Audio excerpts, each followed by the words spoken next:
Ad-dunya sa'ah faj'alha ta'ah. Dunia ini sekejap, maka jadikanlah ketaatan kepada Allah untuk menanam kebaikan-kebaikan sebanyak mungkin agar kita memetik manisnya kelak di akhirat. Nabi SAW beliau telah bersabda, Innallaha qassama bainakum akhlaqakum kama qassama bainakum arzaqakum. Sesungguhnya Allah telah membagikan kepada kalian akhlak yang mulia, dan sebagaimana Allah telah membagikan kepada kalian rezeki-rezeki kalian.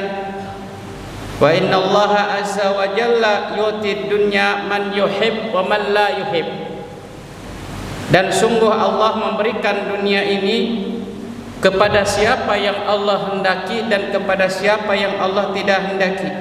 Yang Allah cintai Allah kasih, yang tidak Allah cintai pun Allah kasih. Wala yu'tid din illa man liman ahab. Tapi agama yang suci ini, keistimewaan yang murni ini tidak Allah berikan melainkan kepada siapa yang Allah cintai. Faman a'tahu Allah dina faqad ahabbah. Siapa yang Allah berikan agama yang murni yang suci ini, maka ia telah dicintai oleh Allah Subhanahu wa taala. Inna salati wa nusuki wa mahyaya wa mamati lillahi rabbil alamin. Hendaklah kita tanamkan kalimat tersebut, sesungguhnya hidupku, matiku, ibadahku dan amal soleh, segala perbuatan-perbuatan itu adalah karena Allah, hanya untuk Allah Subhanahu wa taala. Ibn Qayyim mengatakan, hendaklah kita selaku hamba Allah yang diantara kita lakukan di bumi ini selagi kita masih hidup, man rafaqa bi ibadillahi rafaqallahu bih. Siapa yang sayang, siapa yang lembut kepada hamba-hamba Allah di dunia ini, maka Allah akan sayang, akan lembut kepadanya. Wa man rahimahum rahimah. Siapa yang rahmat, siapa yang belas kasih sayang kepada mereka hamba Allah, Allah akan memberikan rahmat kasih sayangnya. Wa man ahsana ilaihim ahsanallahu ilaih. Siapa yang berbuat baik kepada hamba-hamba Allah, Allah akan berbuat baik kepada itu hamba. Wa man jada alaihim jadallahu alaih. Yang memberi kepada hamba-hamba Allah, yang Allah lebihkan kepadanya, Allah pun akan menambahkan, memberikan pula kepada hamba tersebut. Wa man nafa'ahum nafa'ah. Siapa yang memberikan manfaat kepada hamba-hamba Allah, maka Allah pun akan memberi manfaat kepada hamba itu. Wa man satarahum satarah. Siapa yang menutupi aib kekurangannya hamba Allah, maka Allah akan menutupi keaiban kekurangan hamba tersebut. Wa man mana'ahum khairahu mana'ahu khairah. Siapa yang menghalang-halangi, mencegah kebaikan untuk hamba Allah, maka Allah pun akan menghalangi kebaikan untuk hamba tersebut. Wa man amala khalqahu bi sifatin amalahu Allah bitilka sifah bi ainiha fid dunya wal akhirah. Siapa yang bermuamalah dengan hamba-hamba Allah muamalah yang baik, Allah pun akan bermuamalah dengan hamba tersebut dengan muamalah yang baik di dunia wal akhirah. Namun sebaliknya, jika seorang hamba bermuamalah dengan hamba-hamba Allah yang lain yang tidak baik, yang curang, maka Allah pun tidak akan bermuamalah dengan hamba tersebut dengan yang baik-baik. Fa Allah Ta'ala li abdihi hasbu ma yakunul abdu li khalqihi. Sesungguhnya Allah terhadap seorang hambanya bagaimana hamba tersebut kepada hamba-hamba Allah yang lain.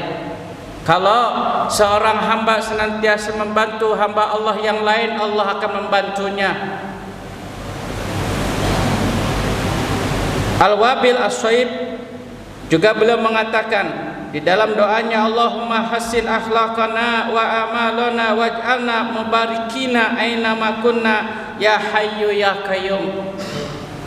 Di antara doa mereka, ya Allah, perbagus akhlak kami, perindah amal-amal kami, dan jadikanlah kami orang-orang yang selalu mendapatkan barakah di mana saja kami berada. Ya Hayyu, wahai yang maha hidup. Ya Qayyum, wahai yang maha berdiri sendiri yang tak pernah tidur. Wa kullu syai'in minallah, dan setiap segala sesuatu adalah semata-mata dari Allah. Wa kullu nikmatin faminallah, maka setiap nikmat adalah dari Allah Subhanahu jalla jalaluhu. Ma'asyiral muslimin wa zumratal mu'minin rahimakumullah. Tapi memang ketika kita hidup ini kita merasakan ada rasanya gelisah, resah, ada senang, ada suka, ada sedih, ada duka. Memang itu kehidupan dunia, namun akan bahagia selama kekal di akhirat adalah kelak bagi hamba-hamba yang senantiasa bersyukur melakukan amal soleh di dunia ini. Wa asa an takrahu syai'an wa huwa khairul lakum. Allah Subhanahu wa taala telah berfirman, bisa saja yang kalian benci sesuatu itu adalah terbaik buat kalian. Wa asa an tuhibbu syai'an wa huwa syarrul lakum. Bisa saja kalian ini mencintai sesuatu di dunia ini padahal menurut Allah itu adalah jahat, tidak baik buat kalian. Wallahu ya'lamu wa antum la ta'lamun, dan Allah Maha mengetahui dan kalian tidak mengetahui. Ma'asyiral muslimin wa zumratal mu'minin rahimakumullah. Kita ambil contoh mungkin bagaimana terkadang yang kita rasakan tidak baik padahal itu adalah terbaik buat kita dan memang itu pilihan Allah. Terkadang yang kita inginkan itu terbaik buat kita padahal itu mungkin pendapat Allah adalah buruk dan tidak baik buat kita. Satu minggu lalu saya pergi ke Samarinda dan ada satu orang cerita dari Kota Bontang, 2 jam dari Samarinda. Kehidupan ternyata tidak sesuai apa yang kita inginkan, tapi Allah yang tentu pilihannya adalah terbaik. Ada 4 orang pergi merantau membuka ladang di Kota Bontang, di Kota Bontang sana. Yang 3 ini kerjanya hanya tidur makan, datang kontrol. Tapi yang 1 yang namanya Pak Saleh kerja keras dan tidak main hitung-hitungan, tidak seperti yang 3 temannya ini. Kerja keras dengan ikhlas tulus kepada Allah. Ternyata lama-kelamaan yang 3 orang ini hanya kerjaannya datang ngontrol, pulang lagi tidur makan, ngasih hanya sebeberapa, tidak cukuplah dikasih kepada Pak Saleh. Namun Pak Saleh ternyata namanya soleh, orangnya pun adalah lebih daripada namanya, taat kepada Allah, takut dan ikhlas tulus kepada Allah Subhanahu wa taala dalam ibadah dan amal-amal soleh. Datanglah nafsu dari 3 orang ini ingin menguasai ladang tersebut yang sudah rapi, sudah bagus, karena Pak Saleh yang mengerjakan ladang tersebut. Tanpa diketahui oleh Pak Saleh, 3 orang ini ngukur-ngukur tanah, mereka berbagi-bagi dan mengambil tanah yang ladangnya bagus, yang dikatakan mungkin ladang basah. Tapi Pak Saleh mereka sisakan adalah tanah yang jurang. Jangankan bikin rumah, mungkin untuk perkebunan pun tidak bakal bisa digunakan karena jurang. Maka dengan senangnya mereka mengukur tanah. Yang 1 ngambil belah sini, yang 1, 2 ngambil sini, yang 3 ngambil sini. Sisanya adalah tanah yang jurang, disisakan untuk Pak Saleh. Namun Pak Saleh hanya tersenyum melihat teman-teman kerakusan teman-temannya. Pak RT serta warga sekitar menghampiri 3 orang tersebut dan memarahinya, kalian kerja hanya enak-enakan, tidur makan, ngontrol, datang kemari pulang lagi. Tapi Pak Saleh yang kerja banting tulang sampai keringat beliau selalu bercucuran. Apa yang kalian lakukan Pak Saleh? Kalian kasih tanah yang jurang, jangankan rumah, perkebunan pun tidak bakal bisa dibuat di situ. Lalu RT serta warga mendatangi Pak Saleh. Mereka mengatakan, ya Pak Saleh, kok Bapak diam saja? Bukannya Bapak ini sedang dizolimi oleh teman-teman Bapak? Mereka hanya kerjaannya makan tidur, sekarang mengambil ladang yang bagus, yang basah, tapi Pak Saleh dikasih ladang yang jurang seperti ini. Kami melihat apa yang dilakukan Pak Saleh setiap hari. Protes dong Pak Saleh, tidak terima dong. Maka Pak Saleh hanya senyum, mengatakan kepada warga dengan Pak RT, biarkan saja Pak, biarkan saja wahai saudara-saudaraku, karena rezeki tidak kemana. Biar mereka senang di atas duka orang lain. Karena saya yakin kepada Allah, Allah akan memberikan kepada saya yang terbaik. Tulus, ikhlas menerima ketentuan Allah. Enggak lama kemudian, setelah mereka mengambil ladangnya masing-masing, Pak Saleh disediakan ladang yang jurang.